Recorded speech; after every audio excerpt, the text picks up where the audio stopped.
ପ୍ରଥମ ଥେସଲୋନିକୀୟ ଅଧ୍ୟାୟ 4। ଈଶ୍ୱରଙ୍କ ଦୃଷ୍ଟିରେ ସନ୍ତୋଷଜନକ ଜୀବନ।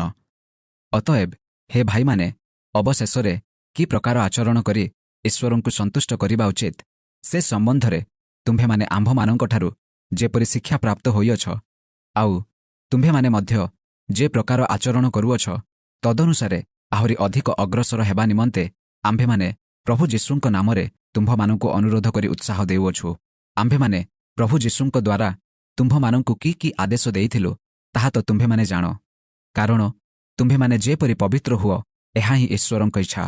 ଅର୍ଥାତ୍ ତୁମ୍ଭେମାନେ ଯେପରି ବ୍ୟଭିଚାରରୁ ପୃଥକ ରୁହ, ଆଉ ଯେପରି ଈଶ୍ୱରଙ୍କ ସମ୍ବନ୍ଧରେ ଅଜ୍ଞ ଅଣଜିହୁଦୀମାନଙ୍କ ପରି କାମାଭିଳାଷୀ ନ ହୋଇ ପ୍ରତ୍ୟେକେ ପବିତ୍ର ଓ ସମାଦର ଭାବରେ ଆପଣା ଆପଣା ଶରୀରକୁ ବଶ କରିବାକୁ ଜାଣ। ପୁଣି ଯେପରି କେହି ଏହି ବିଷୟରେ ସୀମା ଅତିକ୍ରମ କରି ଆପଣା ଭାଇକୁ ପ୍ରବଞ୍ଚନା ନ କରେ, ଯେଣୁ ପ୍ରଭୁ ଏ ସମସ୍ତ ବିଷୟରେ ଦଣ୍ଡଦାତା, ଯେପରି ଆମ୍ଭେମାନେ ପୂର୍ବେ ମଧ୍ୟ ତୁମ୍ଭମାନଙ୍କୁ ଜଣାଇ ସାକ୍ଷ୍ୟ ଦେଇଥିଲୁ।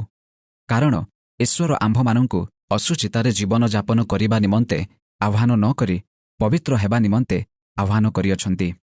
ଅତଏବ ଯେ ଏହା ଅଗ୍ରାହ୍ୟ କରେ, ସେ ମନୁଷ୍ୟକୁ ଅଗ୍ରାହ୍ୟ କରେ ନାହିଁ, ମାତ୍ର ଯେଉଁ ଈଶ୍ୱର ତୁମ୍ଭମାନଙ୍କ ଅନ୍ତରରେ ଆପଣା ପବିତ୍ର ଆତ୍ମା ପ୍ରଦାନ କରନ୍ତି, ତାହାଙ୍କୁ ଅଗ୍ରାହ୍ୟ କରେ। ଭ୍ରାତୃ